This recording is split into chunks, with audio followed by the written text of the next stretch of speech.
If you listen to the show, you already know that we cannot exist without our sponsors. They are the ones who make things happen behind the scenes. So let's acknowledge Fuji Sports. We've been working with these guys for a while now, not only as far as this podcast is concerned, but also at the RŌL Academy. We've had their gear. I personally use their gis. What a phenomenal product. Yeah, I mean, Jiu-Jitsu, Judo, MMA, tape, bags, anything you need for your Jiu-Jitsu journey, you can find at fujisports.com. Let's talk RŌL TV. There's so much content on there. It's ridiculous at this point. But I think what is even more intriguing, as time went on during the project, we've been recording most of the events that were taking place here at RŌL Academy. At this point, I mean, we have guys like Chris Howder, Armin Fati, Rafael Lovato Sr., and Pete the Greek. I mean, there were so many different events that we've kind of recorded it. Don't you think that's amazing? I mean, points of reflection and kind of going back for all the students to see what really happened and refresh their memory. Yeah, I think it's great, you know, being able to go back and look at all these high-level practitioners, Octavio Cudo, like one of the names you didn't mention. And I mean, just these guys that have been doing this for so long come in, teach these amazing seminars and workshops, and it's all recorded and there for you to watch. Yeah, absolutely. So if you want to get additional savings on all this, type in code RŌL Radio at the coupon and get additional 30% off of your membership.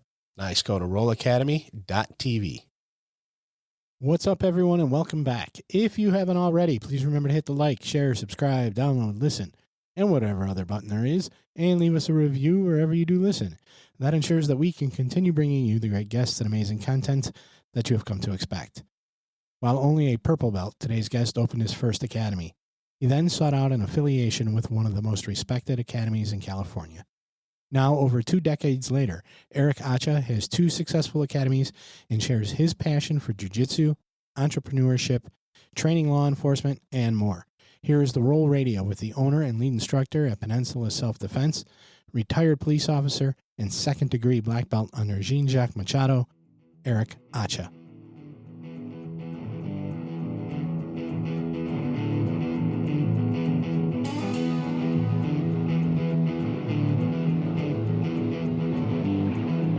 Welcome to RŌL Radio.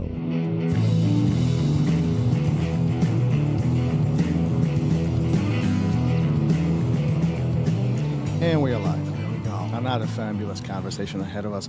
Gary, why are you struggling today? I'm not struggling. Listen. The fact that you're defensive about it tells me that you're struggling. It tells me that I'm fed up. I come in every time I come back here to this little studio/office space. All my stuff is. My kids might be contributors to that. It doesn't matter who's doing it as long as it's acknowledged. That's all. So when I start putting everything back in place and moving stuff around, I'm not upset. What upsets me is you always saying I'm struggling. I'm not struggling. I'm taking care of a situation that was created by someone outside of me. So, well, on that note, Professor, welcome to the show. Yes. Cheer me up. Do you see what I have to put up with every single day? A 4-year-old comes into this place, and this guy is grumpy because of that. I was going to offer you guys some counseling. I don't know. I mean, that might it help. Seems, it might. We need it. It seems like we need it. Gary and I, we hang out a lot. I don't know if too much, but a lot together. So there is a certain dynamic that takes place. But welcome to the show. Thanks for joining us. Well, how are you? How is jiu-jitsu life? Jiu-jitsu life is the best kind of life you can think of. Come on, man. It doesn't get any better. You know? I don't know. I just left the gym. I left early. Everyone's probably still sparring. I said, hey, I got a podcast to go to. See ya. Bye-bye. I went out the front door, and who knows? It'll probably be burned down. The academy will probably be on fire when I get back. But that's fine. It's okay. I'm here with you guys. I'm here. The important part is I'm here.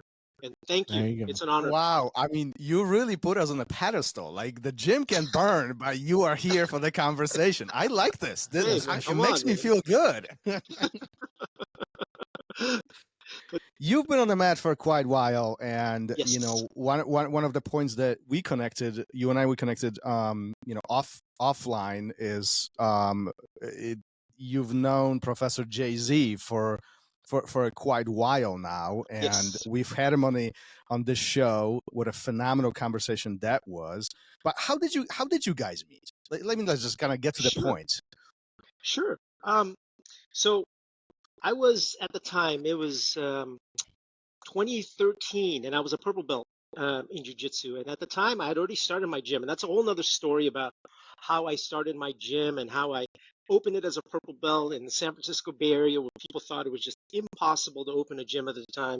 That's a whole nother story. But anyway, I was to the point where, as a purple belt, I had about 20 students that were training with me, 25, and I had asked my instructor at the time that it was time to promote. It was time to promote my students. My students have been with me for a year or two. I was like, hey, they're white belts.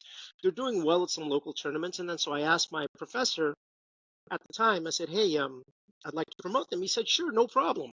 I'll promote them. It's going to cost you this much, X amount of money. And I went, whoa. That's when I kind of knew that, it was maybe time to move on. And at the time I was with another affiliation. So I went out and I sent out an email looking for a new association for my small little academy. I think at the time I sent out 5. I can't remember exactly who it was. Joe Morera was one of them. I might have sent one out to Top Team. I can't remember, but one of the ones I sent out was to Jean Jacques Machado and his association. And out of all of the 5 that I sent, only one responded, and it was Professor J. I think I sent the email out on Friday. By Monday, I had a response. He had responded to me. By Thursday, I had left my house and gone down to Jean Jacques Machado headquarters and started the process of becoming an affiliate with Professor J. And I haven't looked back yet. There's no looking back now. I mean, it's completely changed my life, my association with him and Master Jean Jacques. And I can't even begin to tell you the impact that being with those 2 gentlemen, what they've done for me and my family.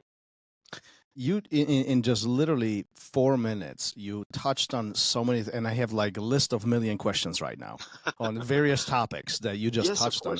But I think what is interesting about what you are saying is that there are different systems or different ways of running academies. And absolutely, I'm not sure if there's a right or wrong way, but there's definitely different flavors. There's different communities. There's different business approaches to what we do for a living.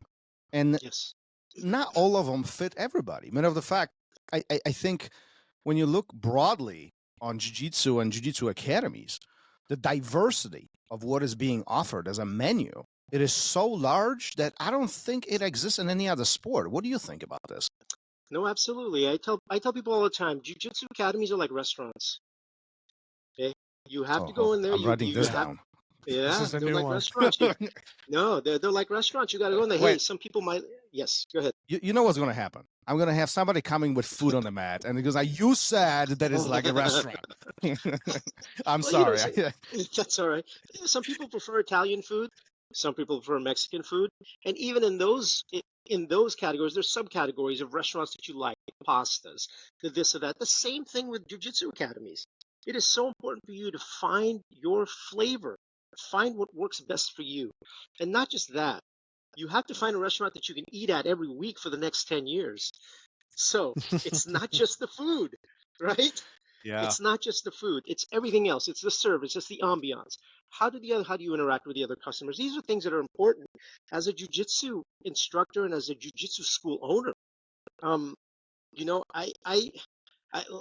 me tell you, when like I said, I opened my school as a purple belt, as a nobody purple belt. And one of the things that I did back then, and believe it or not, I don't want to throw names down or anything, but I wanted to be successful. So what do? Who at the time was one? Lloyd Irvin, millionaire, right? The millionaire mastermind. Get this, get that. And so I spent whatever money I had, I went to Washington, D.C. I remember there was this huge gathering of people, and it was all about how to make your academy successful. And the very first thing that happened when I was there, I remember watching Lloyd Irvin come out on stage. The lights went on, the music started, Every Day I'm Hustling by Rick Ross is blasting through. He came out there. He had I don't remember if it was a fur coat or I don't know what it was, but he came out there like a rap star, like a rock star. People stood up clapping. And I remember looking up and going, man, this isn't martial arts. This isn't for me. This isn't for me. At the time, they taught so many things, and it went into sales and how to maximize internet traffic and direct traffic, all of these fancy things that went way over my head. And at the time, I was kind of upset because I didn't feel like I found any value being there. But what I actually learned was how I didn't want to do things. And so I went back and I sat down with my wife and I said, look, this is what they're telling me to do. And I realized that I didn't want to do it that way. I wanted to stay myself. So I did some things at my academy, in my academy in California, that I still do now. My academy in Texas 14 years ago that worked really well. We don't do contracts. We just don't do contracts. We go month to month. My thought is I would much rather have a happy customer than an unhappy one that's stuck in a contract. I want you to be happy. Also, the thing that makes me do as a school owner and as an academy owner, it forces me to make sure that I earn your service, that I earn your business every month. It makes me not lazy. That means I have to be connected. And Master Jean Jacques told me this years later. There's no right or wrong with jiu-jitsu.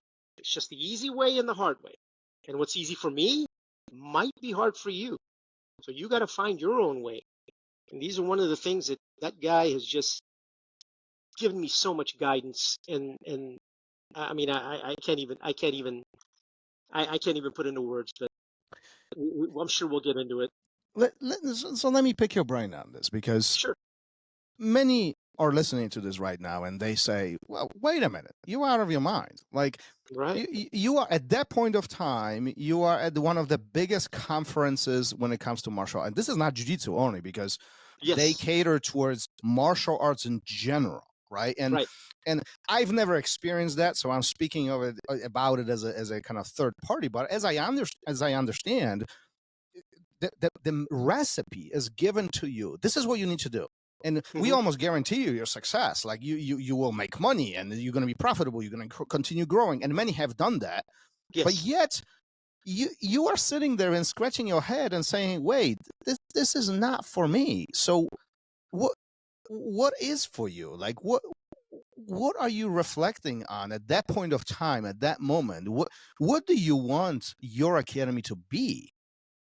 Right. Those are questions that being there kind of forced me to answer, right? Right. And the problem was I was in an Italian restaurant when I was craving Mexican. You know what I mean? And so it was like, okay, and there's food again. What's your favorite food, by the way? Like, I'm just curious now, because I'm Filipino, man. I love Filipino food. I got to stay true to my country. But and you got to understand too, my background. I don't know if we got into this, but I'm a retired police officer. So I spent 22 years as a police officer. So at the time already, when I'm seeing all of this, it just didn't fit into my personality at the time and how I wanted to define my gym. So what I want to tell people who want to start their own gym, absolutely listen to everyone's input. But at the end of the day, you have to make a decision, and how you define it in the beginning is how it's going to be at the end. So we have to make sure that we lay everything down. It's like an email address, right? You better pick a good one, because it's going to be with you forever. Yeah. So and part of that is you have to also be brave enough to kind of venture out on your own. I see so many people now forgetting that when you're an entrepreneur, on top of running a jiu-jitsu school, first and foremost, if you're running a business, you're an entrepreneur. I see so many people that forget that entrepreneurship is based on risk-taking and based on really redefining the parameters of how you do business. No one tells you how to do things. You have to be brave enough to kind of wander outside the lines and figure out what, and it's through that trial and error that you're going to learn the most. And a lot of people want it packaged, and it doesn't work that way.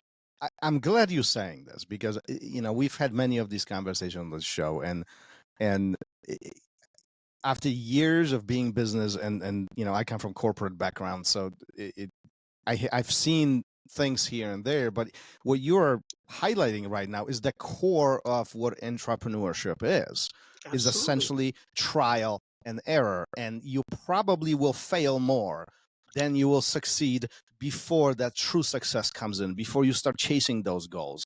It's all about redefining. It's all about recreating these recipes and almost like troubleshooting, almost like jiu-jitsu in a sense, right? I mean, there's not one way of passing the guard. It's a continuous troubleshooting, right?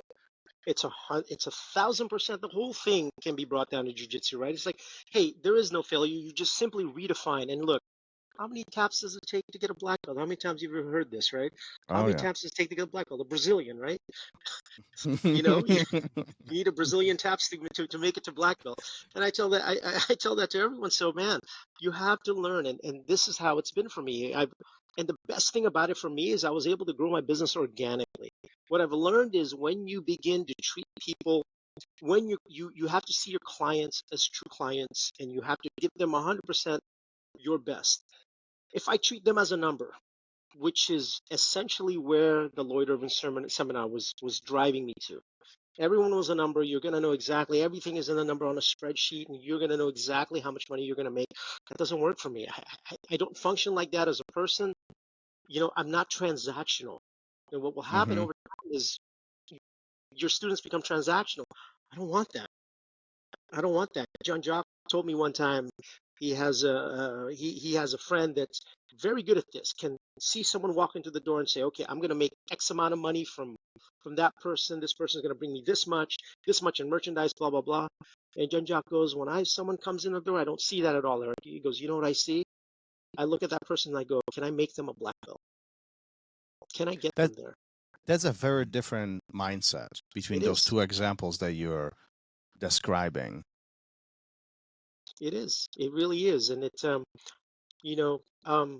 one of the things that really bothers me about where jiu-jitsu is headed now is we've kind of lost our martial way. I'm 53 years old, and I kind of grew up in the 80s, and I was a big, Black Belt magazine guy. I would ride my bike to the 7-Eleven, wait for the new issue of Black Belt magazine to come out. I'd flip through those pages as a kid and just be absolutely fascinated. So that's where my heart is. And so the values of the traditional martial arts are still very important to me. And what I saw in that approach of numbers and SEO and optimizing traffic and all this stuff was all of the soul of the martial arts just being sucked out of it. And it's just, I wanted to try something different. I wanted to try something new. And I'll tell you where this really paid off for me. A lot of people thought I was crazy. I don't do contracts. The way we've always structured things at our school is $20. $20 for your first 2 weeks. You give us $20, try us out for 2 weeks, ask all the questions, try all the classes out you want. After that, we go month to month. There's no other fees, period. That's it. And what that did for me is, my goodness, when COVID hit, and mind you, we're in California. We were probably businesses in California. I saw so many schools just go under. Yep. My school only lost 25% of our student population. Many stayed and supported us even though they didn't train. And I firmly believe had I had all those people under contract, they would have canceled everything immediately. But since they were free to come and go as they choose, many of them, because of the service that we've given to them over the years, chose to pay us back and just went month to month. And some people were able to pay us 2 months, some people 6 months, and and they would drop off and come back. And I really think it was that investment in my students, where I really gave them my heart and soul, and all my instructors did, that really helped us survive that pretty dark time. Yeah, that was a difficult time, I think, for all jiu-jitsu academies. It doesn't matter where you are, what your belief is. I think everybody there was an impact on them. But I think what you're describing, and correct me if I'm wrong here, but I think what you're describing as these deep-rooted relationships with your students, with your clients, and it goes beyond that. I'm paying you, and this is what I expect as a service. Is building that community. It's building that cohesiveness on the mat where I'm next to you, you are next to me, and we are here to grow together through the sweat, blood, tears, and all the crazy stuff that takes on the mat. And that really makes us stronger as a human, but also this community grows significantly in a very quick period of time. I would say. Am I on the right track here? No, absolutely. It's all about, look, you can get jiu-jitsu anywhere. You can go on YouTube right now, and every jiu-jitsu move, every technique, every position you can find on there, right? But it's not about that. It's about the community that you go to. My students come to class. It becomes less about the jiu-jitsu, more about your well-being, and more about you being on the mat with people you actually like and enjoy. And so as a school owner, the paramount thing I have to do is I must protect my community. My doors are always open to so many people, but you guys know you have to keep a very close eye, because every now and then there'll be someone that just will not fit in the community. So as quickly as those doors open to welcome them in, man, they open just as quick to get them out. And so that's the tough dynamic of what we do, and it's not a normal business, because imagine if we were a normal business. What time does the restaurant close? Food again. What am I doing? What time does the restaurant close? The restaurant closes at 9. 9, it's done. It's closed. Man, how many times where class is over at 8 and people are hanging out to 8:45, just sitting down, chatting, everyone. So we don't run a normal business. We run a people business. And if you're not people-centric, I don't think you're going to do very well in this business long term. And that brings us to the interesting point of the conversation, where many students, many people out there want to, one, achieve the level of or rank of black belt, but two, they do have desires of having an academy. And as beautiful and as rainbows and unicorns, all that sounds like, it is not so pretty from this perspective of it is not easy to make the sacrifices to really provide an environment in which your students are successful. No, it is extremely difficult, and you have to fight both extremes. Most of the time you're trying to navigate personalities, right? That's what running an academy is you're just navigating a lot of personalities and trying to cater to everyone as best you can.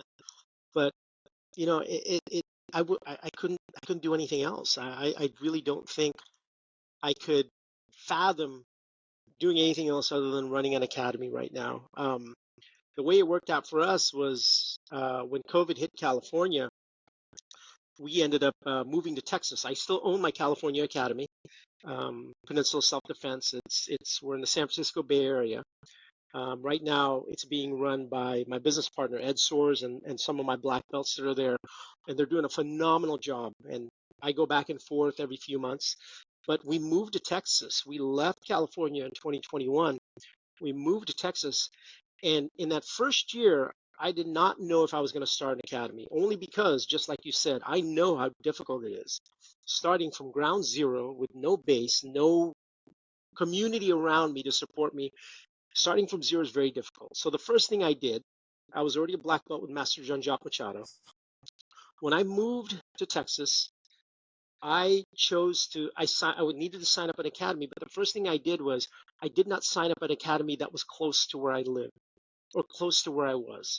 I signed up at an academy that was about an hour away. I signed up at John Machado's academy because I knew if I started training at a local academy and then at some point I decide to start my own academy, I'm going to inevitably draw some students away. Mm-hmm. And as a business owner, I think that's just unethical, and I would never do that. So I went away, and then about a year into it, my wife and I sat down and we realized that we have been able to help so many people over the years through my academy in California. And it's the age-old story of jiu-jitsu, right? Jiu-jitsu changed my life. Mm-hmm. People, what would I do without jiu-jitsu? And we just started talking about some of these stories. And we felt if we wanted to be a part of the community that we live in, how irresponsible would we be if we didn't offer the services that we have in opening a jiu-jitsu academy? We understood how it impacts people. If we are going to be a part of this community, then we need to contribute to this community. And the best way we knew how to contribute was to open a jiu-jitsu school. Now, we opened the school, and again, it's not easy. You're starting from ground zero. You're there day to day. I went from teaching classes in California with 50 people on the mat to 2 people, 1. Many times it's a private lesson. You guys know how it is in the early days. And that's the point where many people fall off. That's the point where the passion leaves people. And that's when you will know if you really want it or not. It's those days, one after the other. And it's been almost 2 years now, when we're past that now. But man, I tell you, when I would get on the mat and I would sit there and 2 people would walk in, I'd be like, oh man, what am I doing? I mean, that's extremely discouraging, isn't it? Like, it is. I mean, you know, like anytime I walk into the academy and, like, you know, 6 a.m. classes or early classes, or they are like the less popular classes, you know, but there is clearly a dynamic change when you walk into the room as an instructor and you got 50 people on the mat, and then you walk into the same room, 2, and you're like, absolutely. Yes, you feed off your students as an instructor. And Master Jean Jacques taught me this, though. But he told me, he goes, look, Eric, he goes, as I've been doing this for 50 plus years. He goes, Master Jean Jacques says, when I get on the mat, first thing I do is I find the lowest belt on the mat, that white belt that just started. I will go up to them, shake their hand, and I will feel their energy. Now, I have to match their enthusiasm for the rest of the class. And he feeds off of that. And that's one of the masterful things he does, is he's taught me really well how to read the room, how to work off of people, how to get people's energy and be the best instructor you can be. Well, you correct me if I'm wrong, but you teach the same class no matter what. Is that Absolutely. true? Like if it's 1 or 50, it doesn't you just matter. Go with it, right? Yeah. It doesn't matter. That's the discipline and the love that you have. And that, as a black belt, you have to understand that there is a longer term goal here that we're moving towards. And if I quit now, or if I just walk away from this, or if I don't take this step as seriously as I would steps 2,000 or 3,000 when I'm only at step 10, I'm never going to get to the 10,000 or, you know, the 1,000 or 3,000. So it's that discipline that we have to all work on. And that's not just in jiu-jitsu, that's in everything, especially if you're an entrepreneur. Getting back to our entrepreneurship kind of mindset, that the failures must come. I would much rather have the failures in the beginning and at the end. oh, absolutely. First of all, those are the lessons, right? That's how we adjust. Similar to jiu-jitsu, similar even to instructing. I mean, teaching classes. I mean, we do fail as instructors, you know, no matter what people see. I mean, we make mistakes, we make errors. You know, the question is, are you adjusting from the error? Are you acknowledging the fact that there is a room to improve and become better? Because, you know, if the answer is yes, then it's a win-win, at least in my book, no? Absolutely, yes. And you know, I learned, it was cliche when I first heard it. I go, nah, but I learn from my students as much as they learn from me. Oh, I really absolutely. do. I really do. Absolutely. Just the feedback and everything, the lessons that they teach me, immeasurable. So every day for me is a learning experience on the mat. I just love it. You know, I can't do anything else. Plus, I mean, come on, let's face it. I work 19 hours a week. Come on, man. 19 hours a week. Wait a minute. Wait a minute. Thomas works a lot more than that. Exactly. See, I figured it out. I'm doing something wrong here. 19 hours. Yeah, you know, I work 19 Hold on, hours. I got to go open my own academy. There you go. We just lost Gary. One of my things is, you know, if I work more than 20 hours and if I have to wear shoes and not flip-flops, it's a bad day. So That's it. That's it. every time And I then wear shoes, it's a bad day. And then you just need acai, and life is good, right? Because I mean, That's it. That's it. But I love the feel of the academy. I love building. I love seeing my students succeed. I love being able to. One of the things I love doing is just like we getting back to restaurants, right? And it's a steak. Let's just talk about steak. There's 4 ingredients to steak. There's meat, salt, pepper, and heat. That's it. But why is it steak is different at every restaurant you go to? Some people do it a little bit better than others, but there's 4 basic ingredients. Every ingredient is there. So what I've come to realize is that not all jiu-jitsu is the same. Yes, the main ingredients are the same, but some people do it differently. Some people do it better. Some people have a different view on it. It just changes that way. So, when one of the things I love is showing students, especially blue and purple belts, brown belts that come from other academies, they come to our academy the way we like to make steak. They know how to make steak. They've eaten steak many times. But then I show them how we make steak, and then I see their eyes kind of light up and go, wow, this is pretty cool. Something just a little bit different. And I think that's what makes things exciting for me. When I can take someone's season like that and kind of show them a little something that's going to maybe tweak their game or change their game. And then that's when I know I'm doing my job as a coach. As I'm listening to you, I can't ignore the fact that your confidence is extremely high. I mean, everything you say, I'm a good bullshitter. Rule number 1, fake it until you make it. Yes, sir. But there is this passion that radiates. Like as I'm listening to you, it's hard to ignore any of this, right? And I would imagine that this comes from many of those failures. This comes from the fact that not everything always was unicorn rainbows, and not everything was always beautiful. You didn't always work 19 hours a month, or it's like a week. It was 19 a month someday. Someday, right? But you started your academy as a purple belt. I want to dig into that a little bit. Okay. I know there's a story behind this, and first of all, like. Well, tell me, did anybody tell you you're out of your mind? Purple belt, an academy, running a business? Like, did that ever come up? So let me give you a little background on myself, okay? Yes, please. I was born in the Philippines. I came to the United States in 1980. So I was your typical immigrant. We came here in 1980. And I'm a lifelong martial artist. I did martial arts since I was a kid in the Philippines. Almost everyone my age that's a black belt in jiu-jitsu has done some kind of other martial art for a very long time until they discovered jiu-jitsu. And the same was for me. In 1994, I decided that I wanted to become a police officer. So I did. I became a police officer in Northern California. I worked for several agencies. And then in 2010, with my martial arts background, okay, this is kind of funny, but first of all, you can't tell a young cop nothing, okay? Can't tell him anything. Head, huge. It won't even fit on the screen. There's gonna be a huge head, gun on the side, cool looking. I'm the man, right? Okay, so. I started seeing this stuff on who are these Gracies? I started learning about jiu-jitsu and seeing it, not really understanding it. And I'm in the San Francisco Bay Area. And I said, I really got to learn this jiu-jitsu stuff. It looks really cool. I've seen the UFC tapes. This is in the mid to late 90s. And, Hoist Gracie was out there. And I'm seeing these articles in the magazines, etc. So I said, well, let's find a good, legit jiu-jitsu place around here that I can go to. I went to Ralph Gracie Mountain View in the late 90s.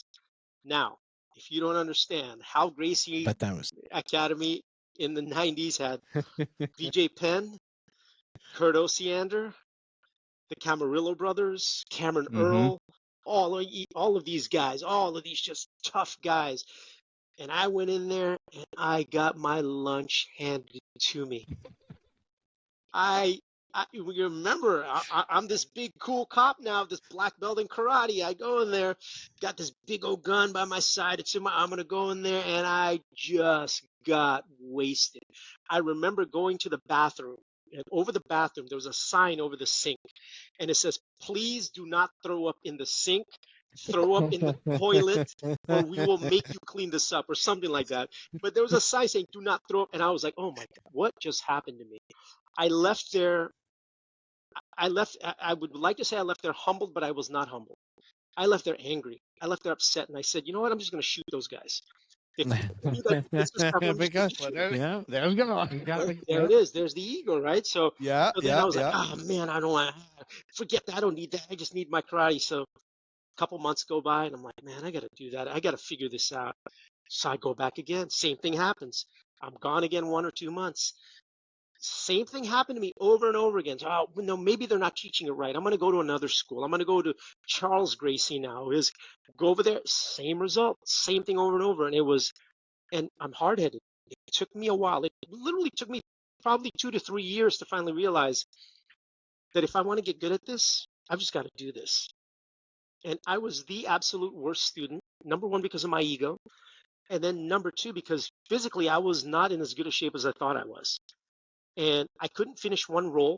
A 6-minute roll to me was impossible as a white belt. I couldn't train more than once. I couldn't train more than once a week. But I just stuck with it. And slowly I was able to do a roll, then 2 rolls, then 3. Then I was able to do twice a week, then 3 times a week. And then eventually I kept going. 2 years later, I was a blue belt. And I was like, whoa, what just happened here? Like, Yeah. whoa, that's like Scooby-Doo, huh? That's it. So Let's pause here for a second. yes. I'm particularly fascinated with the first day for everybody, and I almost ask the repetitive question on every episode, but it is a point of interest for me. You walk in by design. You make a decision to go to Yes. this place that does this crazy stuff, and at this point, and correct me if I'm wrong here, but that's at least my interpretation here. Your confidence as far as protecting yourself and others is at the highest. You're at the peak. You have a weapon. You are a trained professional. This is what you do for a living. Yes. You are about to walk into the facility. What is going through your mind? Well, like anything, I'm nervous, absolutely nervous, not knowing what to do, and that's a nervousness I will never forget, and I will always acknowledge every student that comes in, a stranger that comes in off the street and walks onto our mat. I will always acknowledge that that is one of the most difficult things to do, especially for men, and that if they Yep. did it, they should be acknowledged for it. So I always say, hey, Yep. congratulations, huge step, my friend, and I know a lot of people that can't make that first step. I was confident, but I was scared. And then it kind of like reality hits you like a ton of bricks. Kind of hit. What is that moment when it hits you? Like, walk me through this. What's going through Sure. your mind? Like, you stepping on the mat. Did you have a gi on, or it was a no gi? Like, I did. they, I had a gi. I had a, I think I had like an old judo gi that I was able to get from like the local store. Jiu-jitsu was not yet too popular, so there wasn't a lot of jiu-jitsu gis floating around. yeah. Here's something I've reflected on this over many years as to why it was so difficult for me to kind of swallow that pill. I've come to realize, I've been a police trainer for 2 decades, and I've realized that police officers operate better under the notion of not knowing their mortality. And what I mean is, I firmly believe that they function better when they're not reminded of how vulnerable they truly are, because the reality is you're 100% vulnerable every time you go out there. But if that is on top of your mind, if that's all you're ever thinking about, it makes it very difficult for you to do your job, because you second guess everything you do. The boogeyman is going to be right around the corner. So it's almost better to operate in bliss. And so the reason why I believe for me that I couldn't make that jump was Jiu-Jitsu reminds you of how mortal you really are, especially in the very beginning phases. Yeah. And so now, if you're working in IT, or if you're working in finances, or if you're working as a physician or whatever, that's okay. Oh man, I just got my butt kicked. Okay, I'm going to go work now. I'm going to go work on this issue, this program. Cops got to take that with them after getting their butt kicked, and then they got to go out in the streets, and that reality still looms over them. And this is why it is so difficult for police officers to train jiu-jitsu. And I've looked at the numbers on this. It is so difficult for police officers. I fought this battle of bringing jiu-jitsu into police defensive tactics over 20 years ago. Now it's becoming more normal. Back when I did it, I got in trouble, both in my department and from the police academy, for bringing jiu-jitsu onto the mat. Not got in trouble, but they're like, hey, we don't need that. Let's not. And I'm like, but this is extremely useful. But let me ask you this. This is like almost like an oxymoron. I mean, police officers need to know how to defend themselves. Absolutely. I mean, there's no question about this. Yet Absolutely. you are saying that it's frowned upon almost. It's like almost people intentionally don't train because it puts them in this state of mind. I mean, that's as a civilian, that sounds kind of crazy to me. It is. It's absolutely backwards. But it's even a little bit more complex than that, in my opinion. The value of jiu-jitsu for a police officer, in my opinion, has less to do with their ability to defend themselves. I think being able to defend yourself is a natural and probable byproduct of training jiu-jitsu. But I think for police officers, more importantly, what jiu-jitsu does for them is it puts them in a position where they have to make constant decisions under pressure with real circumstances. That process in a 6-minute role of having to make critical decisions under the worst of conditions is, in my opinion, the most valuable thing a police officer can have, because critical decisions as a police officer you make in so many areas other than just combat or defensive tactics. Here's a good example: testifying in court. A good amount of police officers will go testify in court. If you don't understand how to keep your mind straight, how to work well under pressure, how to triage problems and issues like you would do if you're up there testifying, just like you would do, no matter, I'm on my back, I got to put a frame in here, I got to create some space, this guy's crushing me, the forearm's on my neck, let me mitigate that. These types of things, and being able to make those good decisions, in my opinion, is more important. So the true value for me, when I tell officers to teach jiu-jitsu primarily, is that they're going to see a benefit in the decision-making process that's going to take them from now all the way to the end of their career. The hands-on stuff, those are just tools. Those are tools that are going to make you better, but the primary benefit for you is going to be in your ability to make better decisions. You're not the first one who says this, and I would love your opinion on this, but many actually consider that those 3 or 4 5-day workshops that police officers receive, once a year or twice a year, they are great from a technical perspective, but nothing replaces even once a week jiu-jitsu training. Absolutely. Because of the mind. It's a 2 different things you're tackling. One is a skill of being a police officer, but the other one is essentially existing under stress, making decisions and making rapid decisions and correct decisions, and having that mindset of troubleshooting. Yes, troubleshooting on the run, and being put in a position to make decisions with real life consequences. When you're doing jiu-jitsu, you're going to tap. There is a consequence, and what happens is you just get used to making decisions, and it becomes less stressful. But I really think that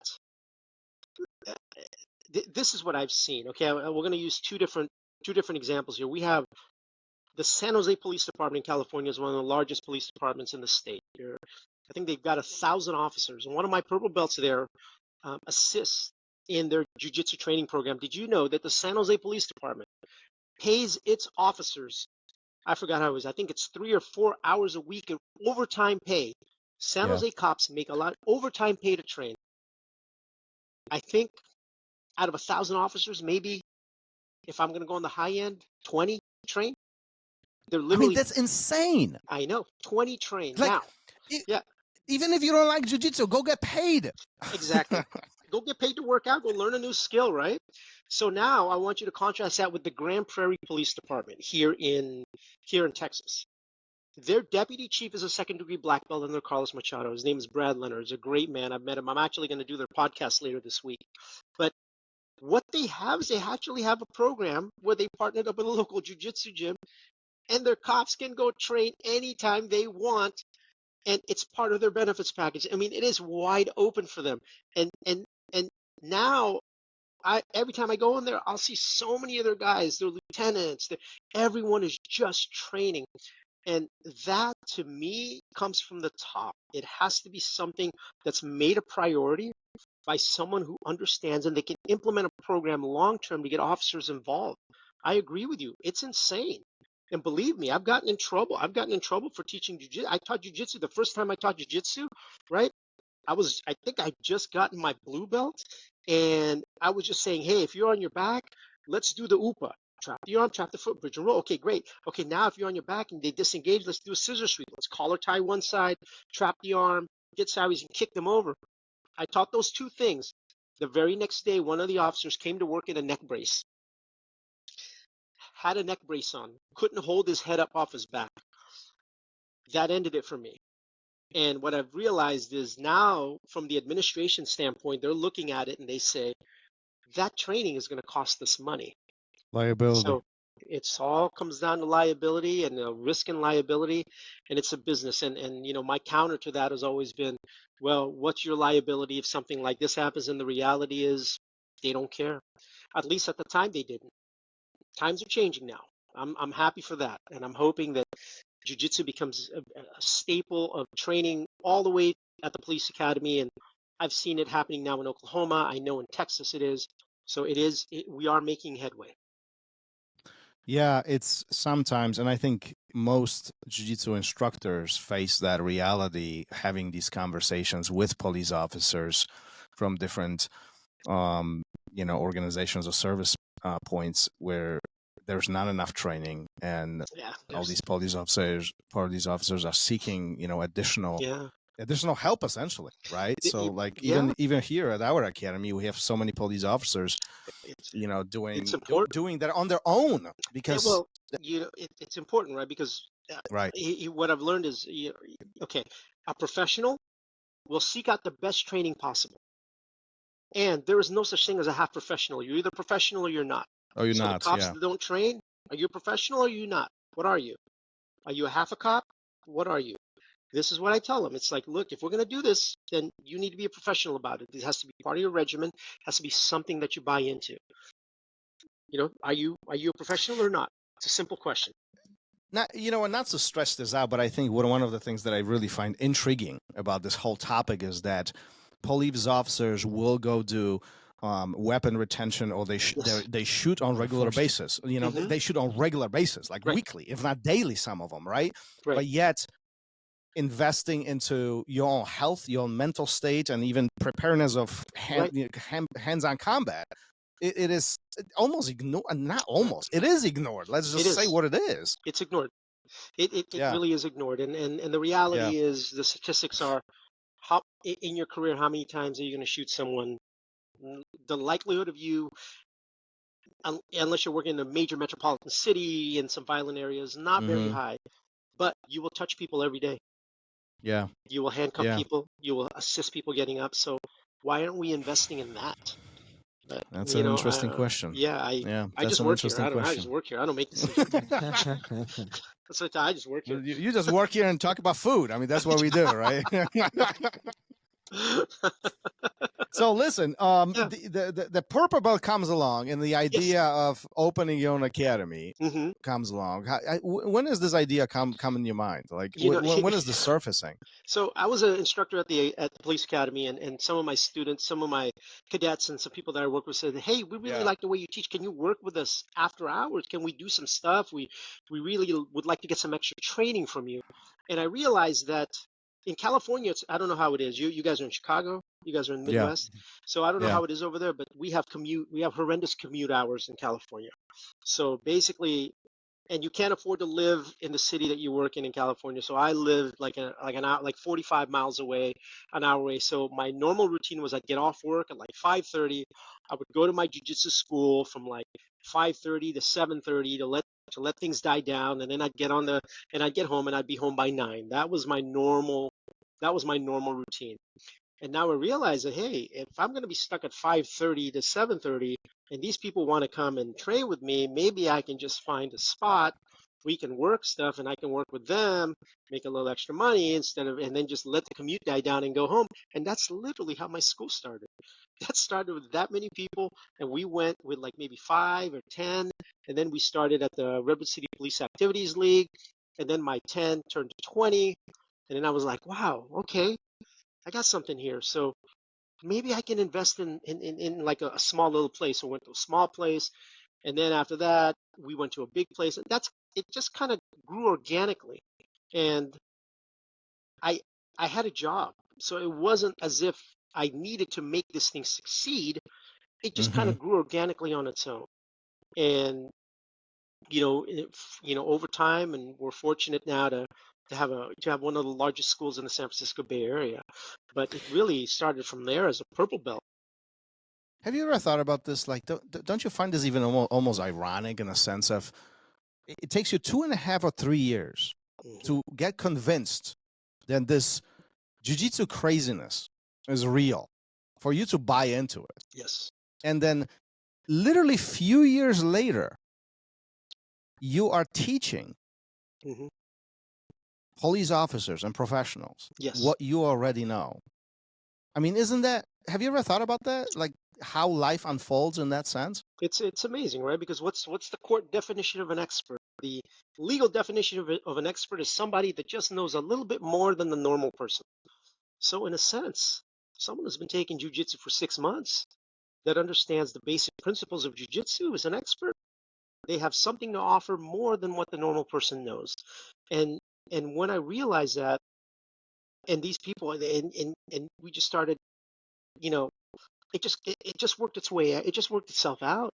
But it's fascinating to me that I would ever be here teaching jiu-jitsu. I never thought that this would be my life, my lifestyle. I'd own 2 schools, 1,500 miles apart, 1,500 miles apart. That I'm juggling and we're making work, with the help of my partners. But it's crazy, man. It's nuts. All these years later, you play a significant role in your community. And well, actually 2 different communities. I mean, 1,500 miles apart, right? Yes. Have you ever reflected on how close all of this came to not even existing? Like if you didn't go that day one and you didn't come across BJ Penn and all the other guys, or perhaps after the first time you just said, well, screw this, this stuff doesn't work, I'll just keep shooting people, Keep like, shooting. that's a true story. That was it. I was gonna shoot this son of a. Oh man, it double leg me. Bah, bah. No, yeah, not gonna work on me. But we have you ever reflected on that, like how close you were, one decision away from you not doing what you're doing today, you not being in a point of life, and clearly the success is very present. I mean, clearly you are very happy with what you do. The passion radiates. Like, where would you be? What would you be doing besides eating food and shooting people? I'd probably be a miserable drunk retired cop. Yeah. But I firmly believe that I believe that we reinvent. I've come to learn now, or I've come to see that we reinvent ourselves every 20 years. That seems to be about where it's at for me. That every 20 years I reinvent myself.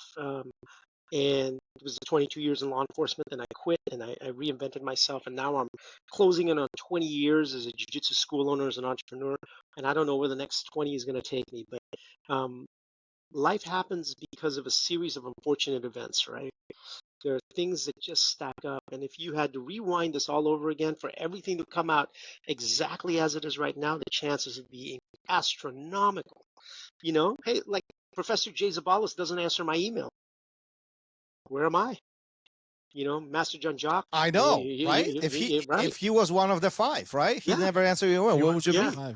I mean, how many emails you get? You just get it out of the way. And what if I never meet Master Jean Jacques? What if he never takes me under his wing? And what if he never?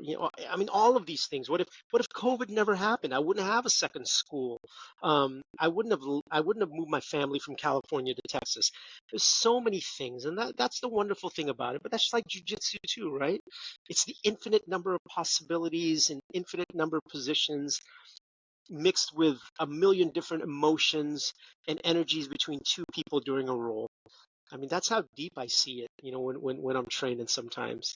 It's crazy. Well, that's right? the beautiful part about it, right? Oh, that's the absolutely. beautiful part. Have you ever talked to Professor Jay about that original email? Like, have you guys ever had that conversation? Really? Yeah. Mm-hmm. He remembers it? He absolutely remembers it. And because he said, he responded, and I responded back right away. And my response was, I think it was a Monday or Tuesday, we were corresponding. My response was, I'll see you Thursday. And he goes, Eric, you don't know how many emails I get, people wanting to be a part of the association, but nobody ever takes that next step. And I was like, I got in my car and I drove down there. I couldn't have been more excited. And I'll never forget my first day at Jean Jacques Machado headquarters. And it's wild, right? Because you have to remember, you gotta remember, I've been watching Jean Jacques Machado videos since YouTube came out. You know, there's these videos, you know, one of the ones that stick out to me was top 5 favorite submissions, right? And it's still up there. And his top 5 favorite submissions, and he would do these submissions. Some of them were kind of fancy, and I remember, and I would see his stuff, and I remember thinking, I don't know if that stuff works, man. I don't know. I was like, I don't know. That's how dumb I was. So you know, and then Professor Jay and I meet in LA. We go to Whole Foods. We have lunch. Then I go to headquarters. We get there a couple of minutes early, and I'm a purple belt. So I'm a skinny purple belt, and I'm sitting on the mat like this. I'm all by myself, right? And then the way it's set up there is you walk in from the front, and then you go in through a door to the changing room, and then you come out. So typically, right? So I'm sitting there. Guy walks in and goes, oh, that guy's about my size. I think I can. He's about my size. He doesn't look too strong. I think I can take him. He walks in through the door, one door. He comes out, black belt. Shit. No, that's not going to work. And then the next guy comes in, he comes out, brown belt. Damn it. And then the next guy comes in, black belt, black belt, black belt. I'm going, oh, God. And next thing you know, the mat is full. I got like 11, 12 black belts, a bunch of browns, and then purples and blues. And I'm just one of the purple belts. And Master Jean Jacques walks in, and you know, first thing he does, he introduces himself to me. Hey, he goes, hey, let's train. My very first day. And then I'm on the mat, I'm rolling with a legend. I never felt anything like it before. I roll with a legend, then I roll with Professor J. By the way, let me tell you something about Professor J. As articulate and as kind, as a human being that he is, and as well off as he comes, his jiu-jitsu is like 10 times better, man. That guy has amazing jiu-jitsu. And then Master Jean Jacques is just on another level. So I'm just getting bombarded. I'm just seeing all this stuff, and we train. I do a bunch of rounds, and I'm sitting at the end. And this is something that I will never forget. Jean Jacques Machado walks up to me, sits down next to me, and then he says, he goes, hey, Eric, you know, welcome to the team. And then he stops himself mid-sentence, and he goes, I'm sorry. He goes, I didn't even ask you yet. Would you like to be a part of our team? And I looked around and go, are you talking to me? I'm like, me? I was like, nobody purple, but you're asking me? And that was it. But that just to me set the tone. You know, my old instructor would rarely train with us. He's a very good black belt, but he would rarely train with the lower belts. He would rarely, you know, he'd be in class. He wouldn't really teach too much. And here I am with one of the most famous jiu-jitsu people in the world, trained with me from day one, went ahead and talked to me that day, shook my hand, and not only did he say, hey, you're part of our, he actually stopped himself, didn't make that assumption, and asked if I would like to join their team. And here I am, a purple belt with students. I'm like a ship in the ocean, right, with no sail. I don't know where I'm going. And all of a sudden, this big steamship comes next to me, throws a line out and hooks me on, and then starts taking me away.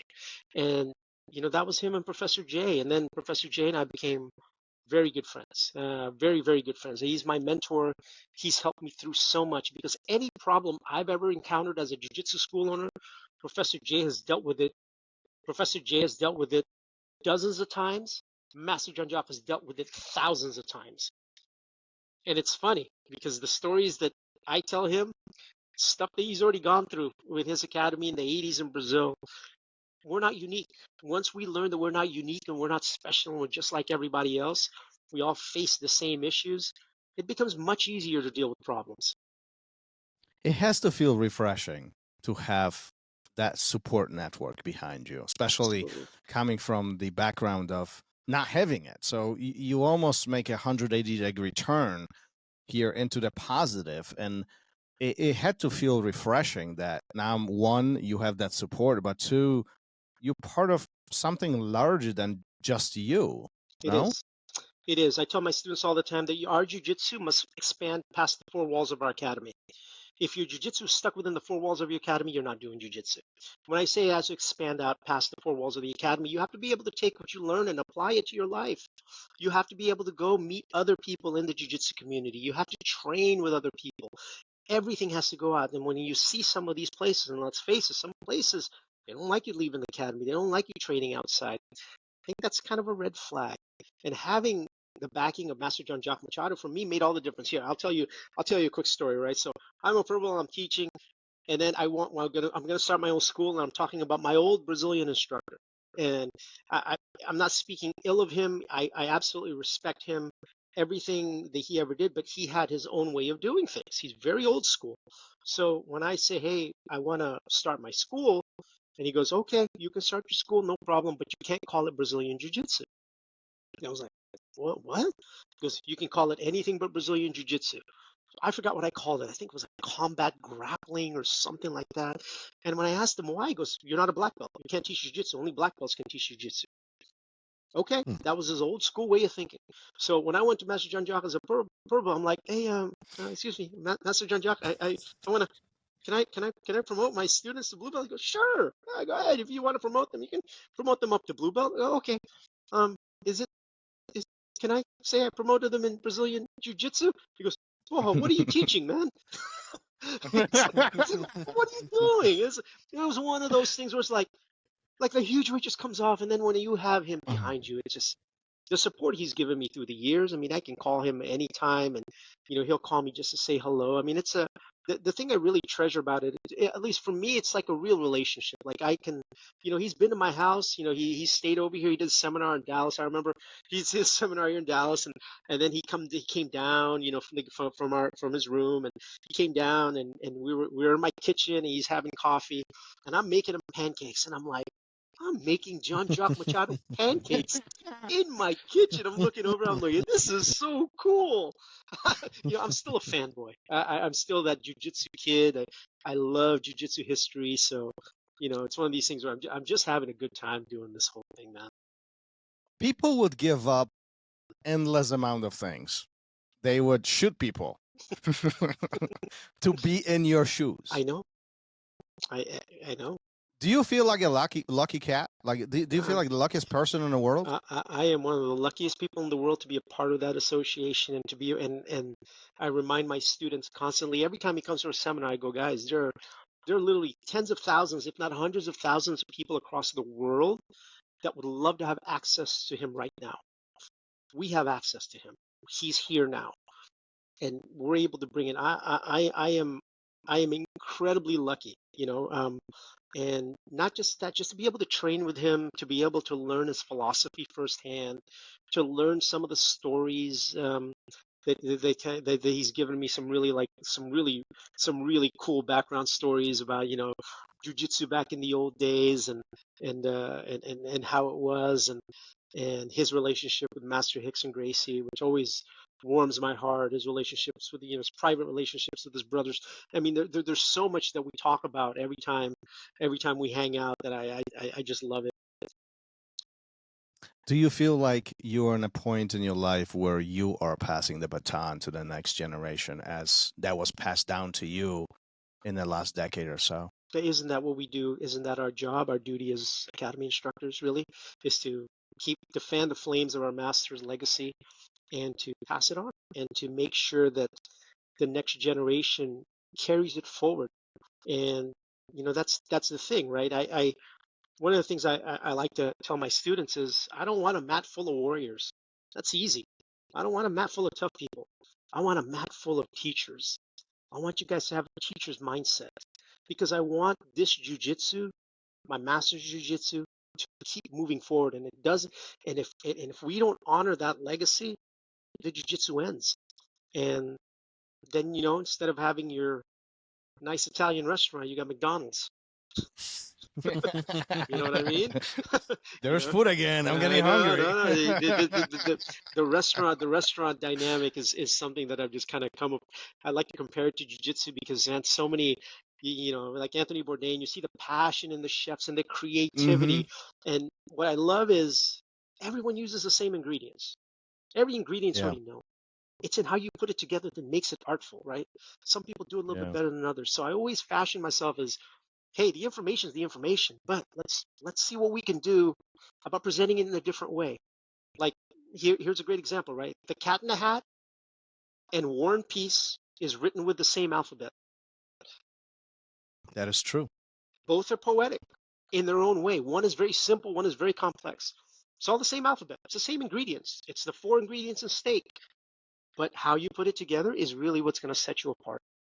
That's the part that's missing a lot of nowadays. I don't see a lot of artfulness in the way people present jiu-jitsu, and you know, it's like, and no one does it better than Jean Jacques or Professor J, man. Those 2 guys are aces. I've never seen anyone do it better.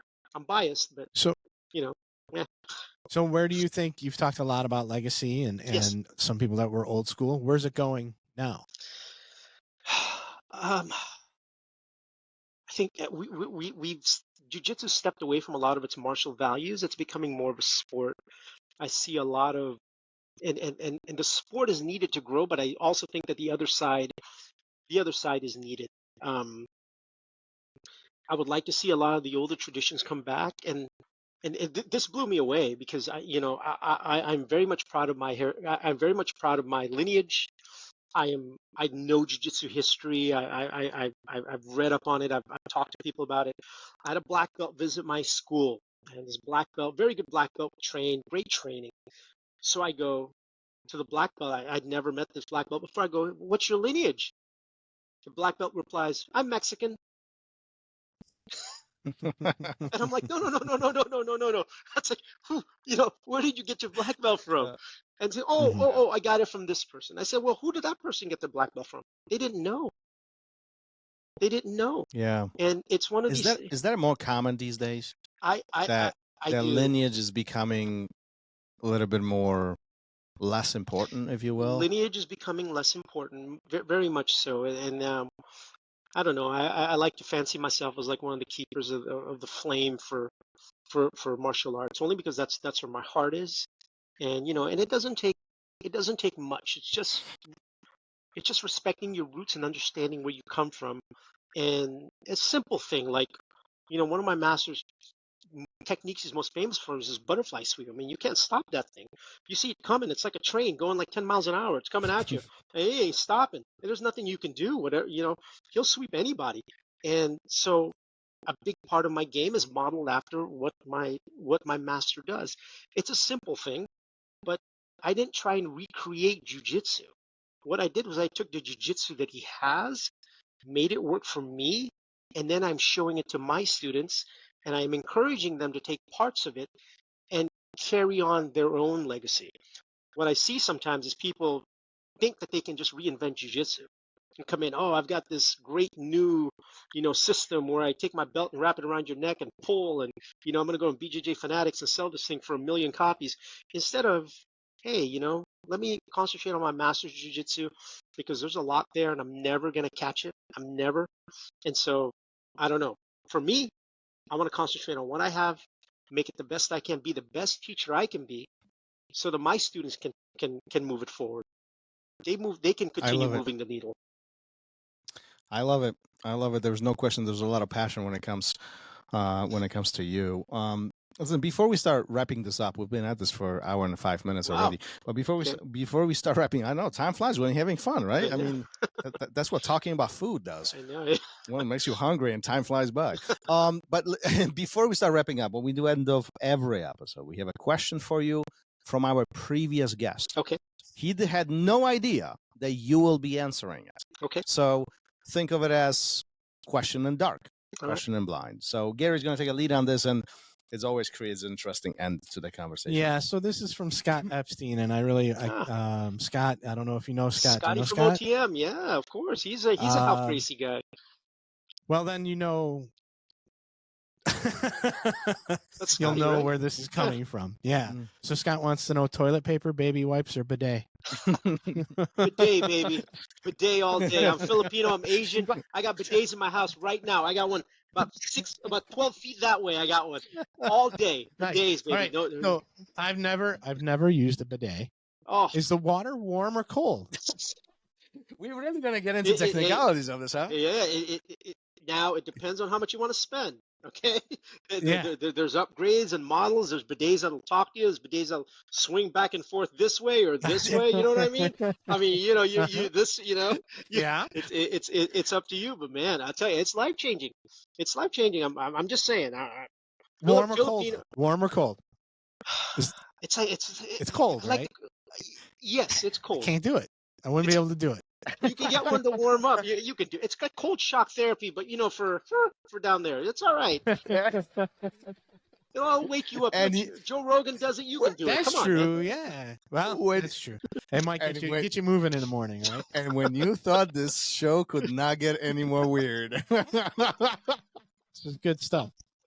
Oh my gosh, I'm having fun with you guys. Oh, I love this.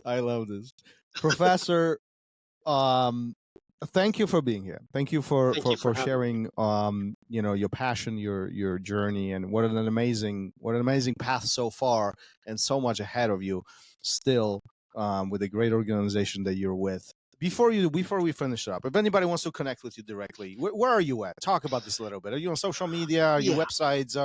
Where are your academies? Tell us a little bit about that. Yeah, I'm on social media at JJ_Machado_DFW.com.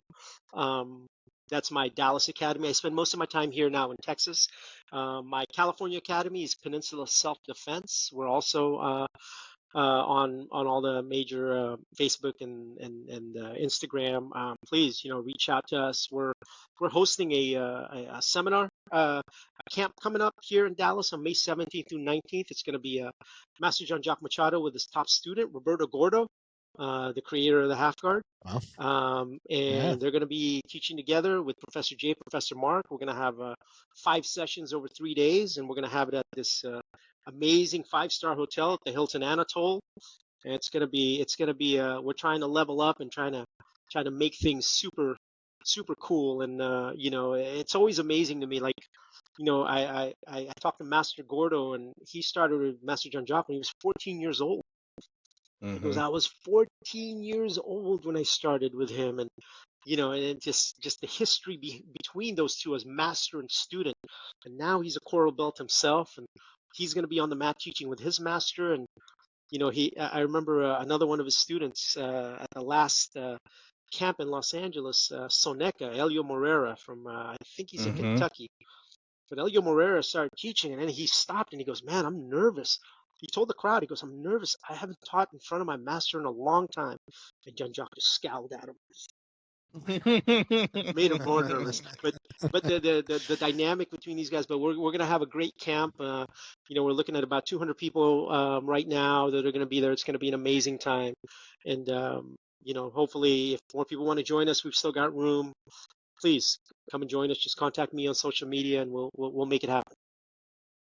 We'll post all of the links Awesome. in the show notes Thank of you. this episode. So if anybody wants to connect or take advantage of some of these opportunities, and for many, this could be one in a lifetime opportunity. Yep. I mean, it's I think more we talk to these guests, and we've had, but we have a lot of people here. We had Gordo here. We had Soneca here. We had some of these guys on, but more I'm realizing that they won't be as accessible as they are as time moves forward. Yes. And that's like some of these realizations that I have. One, I'm getting older, but 2, they are getting older too. And as unfortunate as it is, we all have expiration date. And before that expiration date comes, the desire to be available lowers. It is what it is. Like you can see, with some of the OGs, like even Master Hickson, like he's not as available. He used to do seminars. He doesn't do them anymore. Right. And I would imagine that trend will follow everybody. So guys, if you're listening to this, you want to take these opportunities, do take them, because they might not be available anymore. And that is a shame. We don't want to live with regrets. Absolutely. Every time I speak to somebody that has deep roots in jiu-jitsu, it's always an opportunity for me to reconnect with those roots. And those libraries will burn down someday, and if we don't take advantage, we have to do this, guys. We have to take advantage, and I hope we can make it happen. I hope to see you guys there. I've said this I've said this story on the show before, but when I was a white belt, Master Rickson Gracie was nearby, just 2 hours from Chicago. He did a seminar. It was like a mega seminar or whatever. But I remember the seminar was like, I think $400. And this is like 20 years ago. Okay. So $400 is a lot of money back then, you know? And my answer is like, oh, hell no, I'm not paying that money. That's one of the, and I don't live with regrets, but I'm telling you, I can't let go of that one because that opportunity never presents itself again. And, you know, so one day I'm hoping that, you know, we have these opportunities, but sometimes it's hard to move on from them. No, I hear you. Hey, I met Master Rickson once. He did a seminar at Jean Jacques school. It was amazing. I was a brown belt, and he's teaching techniques. I mean, everyone was blown away. But here's my Rickson Gracie story. Rickson Gracie story. Here we go. So Master Rickson goes, hey, you, brown belt, come here, please. He goes, mount me. And I'm like, oh my God, me? Like, okay, so now I mount Rickson Gracie, and he's talking to the crowd. I'm like, holy crap, I'm mounted on Rickson Gracie, and my eyes got big, and I'm like, cool. And he goes, please, sir, put your hand in my collar. I said, okay, open up his collar, put my hand in there, and I hold it in like this. He goes, okay. And he looks at me, and he goes, I have no technical solution for this position. Just kidding. And I was like, what the heck? He goes, just kidding. And then he showed some mount escapes that I've never seen before. Yeah. It was amazing. But that was my Rickson Gracie moment. That to me was really cool. And to see my master and his teacher together and take a picture with them, to me, that was awesome. Maybe someday my dream is to get both of them on the mat teaching a seminar together, and I'm hopefully someday I can make it happen. We'll see. And again, like you said, everyone's time. Master Jean Jacques is getting inducted into the ADCC Hall of Fame this summer. That's going to be a big deal. Me and all my students will all be in Vegas. If you guys come, please, I'd love to shake your hand and, you know, buy you an acai or buy you some steak. Steak. No acai. No, we're doing steak. Well, listen, Professor, once again, thank you for hanging out with us. Oh, thank you for guys. Sharing your life story, your philosophy, your deep roots, and everything that comes surrounding that. Your passion is unquestionable, and this was just delightful hour of a conversation. I hope this is not the last time, and I hope we can connect. If you're ever in Chicago, please make sure that you connect with us, and you know, I'll make sure to make a point to stop by in Texas one Please, day. if you guys are ever here. And thank you guys so much. Like Bernardo Faria would say, huge honor from me. Thank you. All right. And you guys made my hair look good, which I really appreciate. Thank you guys so much. I appreciate you. Thank you. Gary? Yeah, just really the emphasis on roots is my big takeaway today. I think that too many people don't give it the importance that it deserves. So thank you so much for talking about that today. I really appreciate it. So thanks. You're very welcome, Gary. All right, guys. Let's wrap it up. Thank you for listening to RŌL Radio. If you enjoyed the show, don't forget to leave us a review and help us make the show even more amazing. For future episodes, check out our website and follow us on all major podcast platforms. Take care.